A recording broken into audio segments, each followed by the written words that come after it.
Good morning दोस्तों। कैसे हैं आप लोग। उम्मीद करता हूँ आप लोग सब अच्छे होंगे। वो कहते हैं ना, बेहतर से बेहतर की तलाश करो, बेहतर से बेहतर की तलाश करो। नदी मिल जाए तो समुंदर की तलाश करो, नदी मिल जाए तो समुंदर की तलाश करो।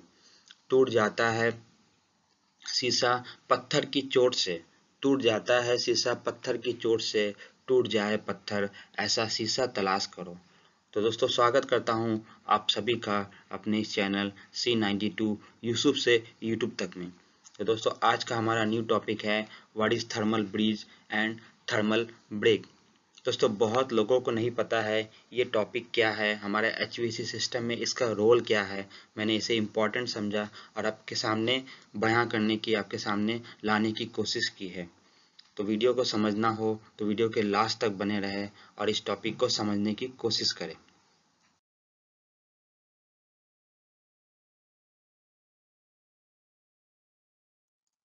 तो दोस्तों, सबसे पहले हम लोग जो है कवर करेंगे कंटेंट। कंटेंट में पहला होगा what is thermal bridge, thermal bridge क्या होता है।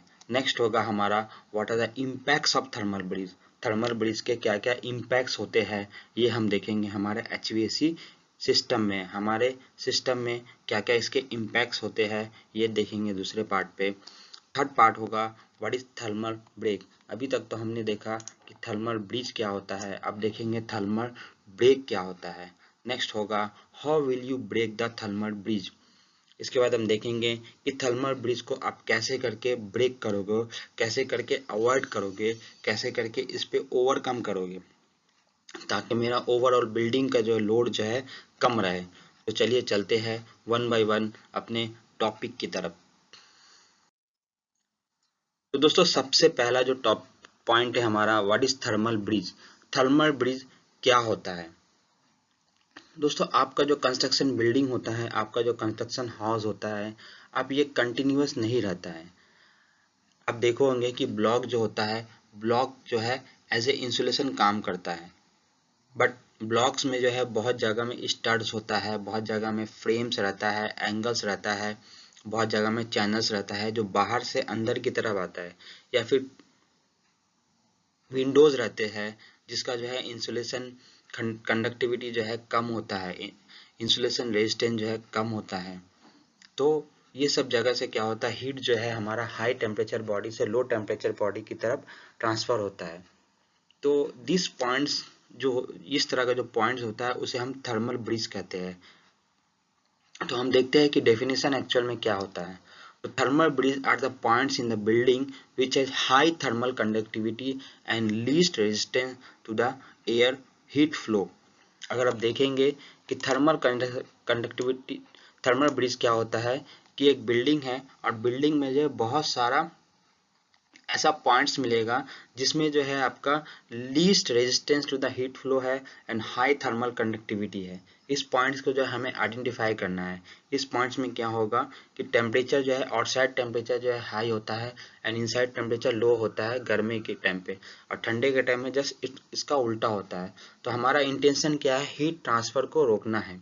वो चाहे हाई विंटर हो या समर हो, हमें जो है एक रूम पे जो है कंडीशन स्पेस मेंटेन करना है, 24 plus minus 2 degree Celsius maintain करना है। इसके लिए हमें जो है प्रॉपर जो है इंसुलेट करना है।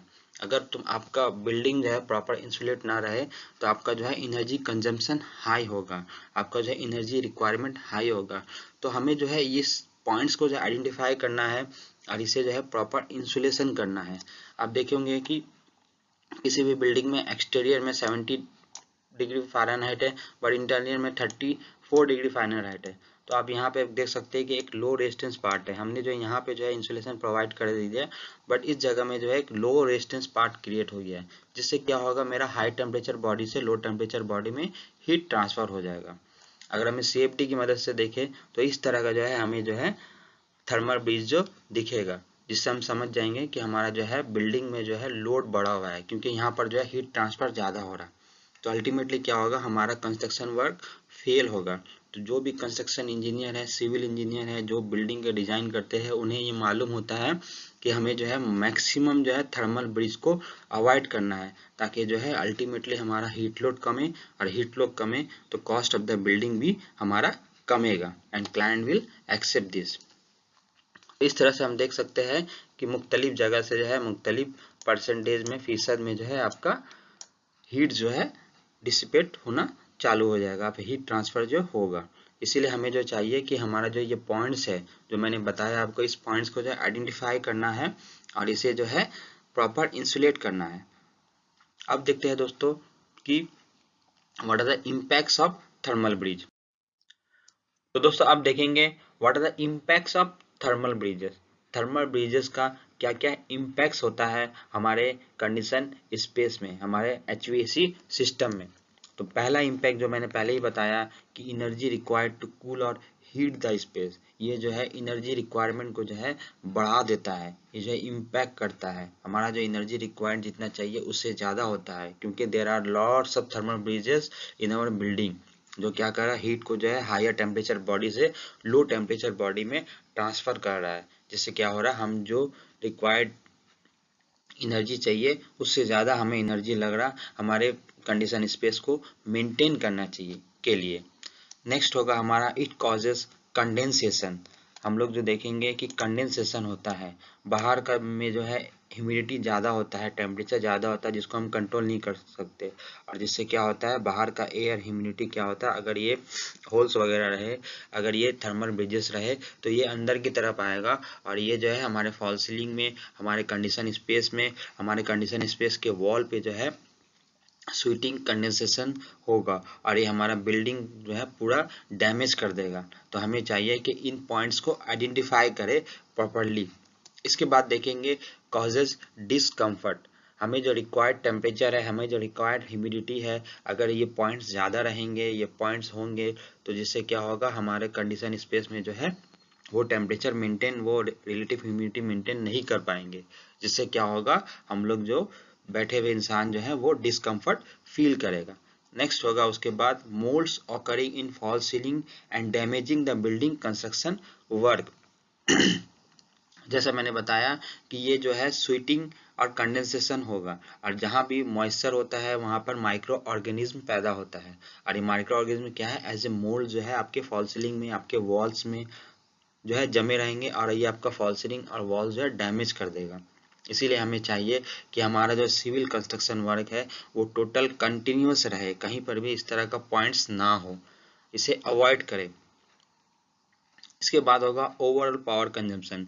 ये मेन रीज़न है, अगर आप देखेंगे कि हीट ट्रांसफर बहुत ज़्यादा हो रहा है हाई टेम्परेचर बॉडी से हमारे condition space low temperature body में, जिससे क्या होगा हमारा पावर कंजम्पशन जो है रिक्वायर्ड बहुत ज़्यादा होगा। जितना पावर कंजम्पशन उसको लगता है मेंटेन करने के लिए, उससे ज़्यादा जो है पावर कंजम्पशन रिक्वायर्ड होगा और ओवरऑल बिल्डिंग का कॉस्ट जो है बंद हो जाएगा। फाइनली क्या होगा, जो आपका कस्टमर है वो एयर कंडीशनिंग को जो है बंद करके रखेगा, तो आपका पूरा एयर कंडीशनिंग वर्क जो है आपका वेस्ट होगा।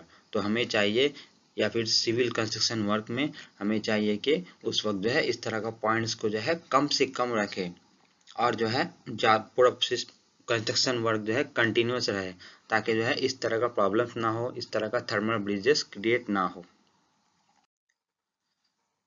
इसके बाद दोस्तों हम देखेंगे थर्मल ब्रेक। अभी तक तो हमने देखा कि थर्मल ब्रिज क्या होता है, एंड अब देखेंगे थर्मल ब्रेक। तो थर्मल ब्रिज को अवॉइड करने के लिए हमें जो है थर्मल ब्रेक की जो है मदद पड़ती है। तो देखते हैं थर्मल ब्रेक क्या होता है। दोस्तों थर्मल ब्रेक जो है, a way to mitigate thermal breaching is to add a material with lower thermal conductivity like insulation between the building elements to prevent the flow of heat. This is what is known as thermal break. दोस्तों आप देखेंगे कि ये एक wall है, यहाँ पे जो है हमने जो है आइसोलेशन के लिए जो है इंसुलेशन लगा दिया, बट यहाँ पे बालकनी है जहाँ हाई टेम्परेचर रहेगा, और यहाँ पे जो है इंटरनल बिल्डिंग इंटरनल फ्लोर का जो है ये जो है यहाँ पे जो है लो टेम्परेचर रहेगा। अब यहाँ से जो है हीट ट्रांसफर नहीं होगा, बट इस पार्ट में आप देख सकते हैं कि यहाँ पर जो है हीट ट्रांसफर का कॉजेज होगा। तो हमें क्या चाहिए, यहाँ पर जो है एक थर्मल ब्रेक प्रोवाइड करें, यहाँ पर जो है इंसुलेशन प्रोवाइड करें, ताकि यहाँ पे एक आइसोलेशन प्रोवाइड करें, ताकि यहाँ का हीट जो है यहाँ ट्रांसफर ना हो सके। तो इसी पॉइंट को जो है ये जो हम इंसुलेशन प्रोवाइड कर रहे, जो हमें जो है थर्मल ब्रिज को जो ब्रेक कर रहा, इसी को हम कहेंगे थर्मल ब्रेक। दोस्तों आप देखेंगे how will you break the thermal bridge, माने how can we provide the thermal break, इसका मतलब ये होगा।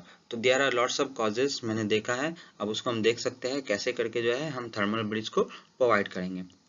पहला जो होगा सबसे इम्पॉर्टेंट पार्ट होगा, जैसे पहले मैंने बताया कि आपका जो बिल्डिंग जो है कंटिन्यूस रहेगा और इसमें इंसुलेशन जो रहेगा वो कंटिन्यूस रहने चाहिए। बिल्डिंग में या हमारे डक्ट्स में इंसुलेशन जो है कंटिन्यूस होना चाहिए, कहीं पर भी गैप्स नहीं होना चाहिए। अगर गैप्स होगा तो आपका थर्मल ब्रिज क्रिएट होगा। नेक्स्ट होगा installing Windows with thermally broken low conductivity frames. अगर हम विंडो लगा रहे हैं तो उसमें जो फ्रेम्स है, उसमें जो है हमारा ग्लासेस है, उसका जो थर्मल कंडक्टिविटी लो होना चाहिए, जिससे क्या होगा, मेरा लो होगा तो हीट ट्रांसफर भी लो होगा और थर्मल ब्रिज भी कम होगा। नेक्स्ट होगा by providing under deck insulation in true ceiling. अब देखेंगे कि बहुत जगह में हम जो है सील वॉल पे जो है हम इंसुलेशन कर रहे हैं, वॉल पे जो है हम प्रोटेक्ट कर रहे हैं, वॉल पे जो अच्छा मटेरियल दे रहे हैं, बट अब देखेंगे कि हीट ट्रांसफर सबसे ज़्यादा जो हीट एब्जॉर्प्शन होता है वो सीलिंग पे होता है, ट्रू सीलिंग पे होता है, टेरेस पे होता है। इसीलिए हमें चाहिए कि हम जो है अंडर डेक इंसुलेशन प्रोवाइड करें, ताकि वहाँ पर जो है आपका हीट ट्रांसफर जो है कम से कम हो। एक आइसोलेशन जो है हम प्रोवाइड कर दे रहे हैं वहाँ पे, ताकि हमारा थर्मल ब्रिज जो है लो हो जाए। इसके बाद होगा installing Windows with thermally broken low conductivity frames, ये 2 बार हो गया है, ठीक है। नेक्स्ट होगा columns beams stud installation to provide avoided from outside to inside to create high thermal conductivity. अब देखेंगे कि जितना हो सकता है हमारा जो कॉलम्स है या हमारा जो स्टड्स है जो बाहर से अंदर की तरफ आए हुए हैं, उसे हम कम से कम लो रखें। अगर प्रोवाइड करते भी है तो उसे प्रॉपर इंसुलेट करें। अगर इसे हम प्रॉपर इंसुलेट करेंगे तो हमारा थर्मल ब्रिज जो है ब्रेक हो जाएगा, और इसे इंसुलेट जब करते हैं तो ये थर्मल ब्रेक में कन्वर्ट हो जाता है। तो हमें चाहिए इस तरह के पॉइंट्स को अवॉइड करें, और जितना हो सके कंस्ट्रक्शन वर्क में, सिविल वर्क में इसे हम कम करने की कोशिश करें, तभी जाकर के हमारा बिल्डिंग का लोड जो है कमेगा, हमारा बिल्डिंग में जो है पावर कंजम्पशन तभी जाकर कमेगा। दोस्तों होप आपको वीडियो पसंद आए। वीडियो अगर पसंद आए तो इसे लाइक शेयर और सब्सक्राइब करो। Thank you.